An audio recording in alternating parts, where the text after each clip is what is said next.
आईलाच त्रास होतो. म्हणून लक्षात घ्यायला पाहिजे हो, आई वडिलाच्या मायामध्ये अंतरच नाही. आता आमच्या अलीकडं सुनांच्या सुद्धा डोक्यात खुळू उठलंय. जरा नीट ऐका, कान उघडे ठेवून नीट ऐका जरा. कोणी काही मला सांगितलेलं नाही, काही नाही, पण मी हे जिथं तिथं बोलतच असते. नाहीतर लगेच म्हणताल गावात चक्कर मारली असता येईनी, कोणीतरी लावली फोडणी दिली आज फोडणी कोणीतर. पण तसं काही नाही बरं का. मी आज माझ्या स्वतःच्या मनानं सांगत आहे. गावामध्ये गेले म्हणून मला कोणी म्हणलं नाही, पण मी प्रत्येक वेळेला म्हणते आमचे पल्ले आपा बसलेले, शिंगणापुरे आपा बसले, त्यांना विचारा कळममध्ये हा विषय झालेला आहे. नाहीतर लागतो महाराज. एखादा दृष्टांत द्यायला ना की दुसऱ्याला लागतो. का लागतो? कारण तिथं आपण तसं वागलेलं असतं. मग ते दुसऱ्याला माहिती नसतं तुम्ही तसं वागला, ज्याचं त्याला तसं लागतं. पुन्हा म्हणतात बाई आम्हालाच दिला, आमचं काही बंद पडलंय तुम्हाला देणं? आम्ही एवढ्यासाठी तपश्चर्या करू करू ही व्यासपीठ प्राप्त केलं का? काही घेणं का देणं? आम्हाला काही घेणं देणं नाही. पण सांगू का, ज्याला 2 मुलं आहेत ना, त्याच्यामधले आता या दोघाच्या बायका असतात. फार फार विचित्र काम झालं रे बाबा, फार विचित्र. यांचं एकच म्हणणं असतं, थोरल्यावर जास्त जीव आहे हो, थोरल्यावर जास्त जीव आहे. सगळी त्याची भरती केली या म्हातारीनं. आम्हाला काही दिलंच नाही, आम्हाला काही दिलंच नाही. अगं जे दिलं त्याच्यात किती वाढविलच ते बघ ना अगोदर. काही वाढव ना, जेवढ्याला तेवढं ठेवतील, पुन्हा इकडे येऊन भांडत बसतील. बरं ती जाऊ द्या. काही ठिकाणी असं ऐकण्यात येतं. आता आम्ही गावोगावी गेलं का, काही जण म्हणत असतात काय सांगावं ताई तुम्हाला. म्हणलं सांगा ना, आम्ही ऐकायलाच आलो तुमच्याकडं, सांगा. मग त्यावेळेला सांगतात ताई आमच्या घरी फार अवघड वातावरण आहे. आज सांगता नाही कसं काही वाटत नाही कोणाला माहिती. मग मी म्हणलं कसं काही बरं अवघड वातावरण आहे? त्यांनी सांगितलं अहो आमच्यावर जीवच नाही हो, आमच्यावर जीवच नाही. सगळं काय आहे ना त्या मोठ्यावरच जीव आहे, बारक्याला असं सोडलंय. काही ठिकाणी म्हणतात तसं नाही हो, आमच्यावर जीवच नाही, सगळं बारक्याला दिलं ना आम्हाला काहीच नाही दिलं. पण खरं सांगू का, आई वडिलाच्या मायामध्ये भेद नाही. आई वडील भेद करूच शकत नाहीत, कधीच नाही. आणि कधीच कुठले गुरु कुठल्या शिष्याचा कधीही अपमान करत नसतात. सगळे शिष्य गुरुला बरोबर असतात. आपल्या पाहण्याचा दृष्टिकोन बरोबर झाला नाही. आता आम्हाला अख्ख्या विश्वामध्ये आम्ही फिरतो. मी कालही म्हणलं, पहिल्या दिवशीपासून म्हणते, मला कधीच विश्वामध्ये कोणी वाईट दिसलं नाही महाराज. आता इतका आनंद होतो ना, इतका आनंद होतो काय सांगावं तुम्हाला. ज्या गावामधले जाईल तितका जीव लागलेलाच आहे, जीव लागलेलाच आहे, जीव लागलेलाच आहे. प्रत्येक जण मला राममय दिसतं, शिवमय दिसतं.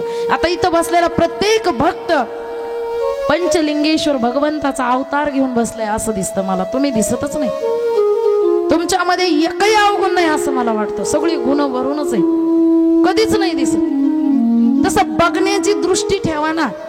तुम्ही दुसऱ्याचे अवगुण मोजायला लागलात ना, दुसऱ्याचे गुण मोजायला लागलात की आपल्याला सगळे अवगुणच दिसायला सुरू होतील.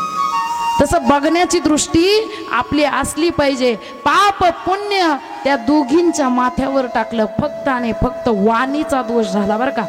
5 कर्म इंद्रिय, 5 ज्ञान इंद्रिय, पण देवांनी किती विशिष्ट रचना केली बघा, सुंदर विशिष्ट रचना केली. देवांनी ज्ञान इंद्रिय फक्त एवढ्या भागात दिलेत बघा. विशेष म्हणून देवांनी ज्ञान इंद्रिय फक्त एवढ्या भागात दिलेत, पण कर्म इंद्रिय पूर्ण शरीरामध्ये दिले. कर्म घडत असताना पूर्ण देहाकडून घडतं आणि ज्ञान घडत असताना फक्त इथं घडतं. विचार करा, 5 ज्ञान इंद्रिय, कान, नाक, डोळा, जीभ आणि त्वचा, 5च्या 5 फक्त एवढ्यात आहेत, या मडक्यात आहेत, मडक्यात, एवढ्या मडक्यामध्ये आहेत महाराज. म्हणून आता मला जास्त त्याचा अनुभव नाही, पण मी थोडं शास्त्रामध्ये ऐकलं.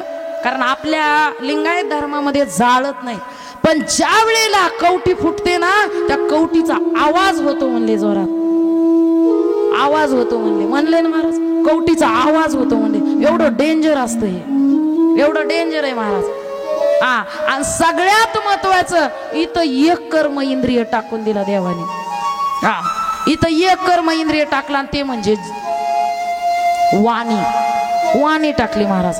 पुन्हा हात, पाय, गुद आणि शिश्न हे टाकलेत, पण सगळ्यात महत्वाचा कर्म इंद्रिय इथं टाकलाय. एवढ्या ज्ञान इंद्रियाचा राजा ये आहे. लक्षात आलं का? एवढं ज्ञान प्राप्त करण्याचा राजा.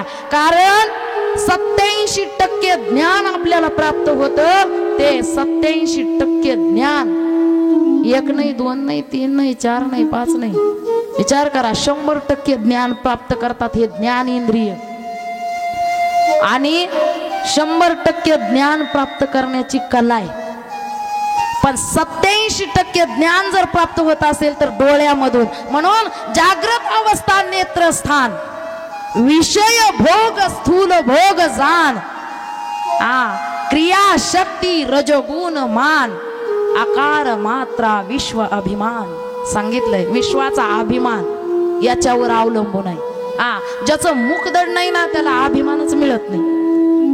फार अभिमान व्यक्त करण्याची एकच जागा आहे, मी माझ माझ. 87% ज्ञान प्राप्त करतात डोळे, 11% ज्ञान प्राप्त करतात कान, अर्धा% ज्ञान प्राप्त करते जीभ, फक्त 0.5%.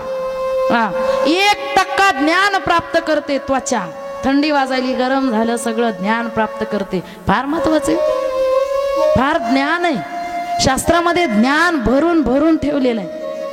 आणि सगळ्याचा अभिमान घेतोय हे मुख. याला इथं टाकले महाराज.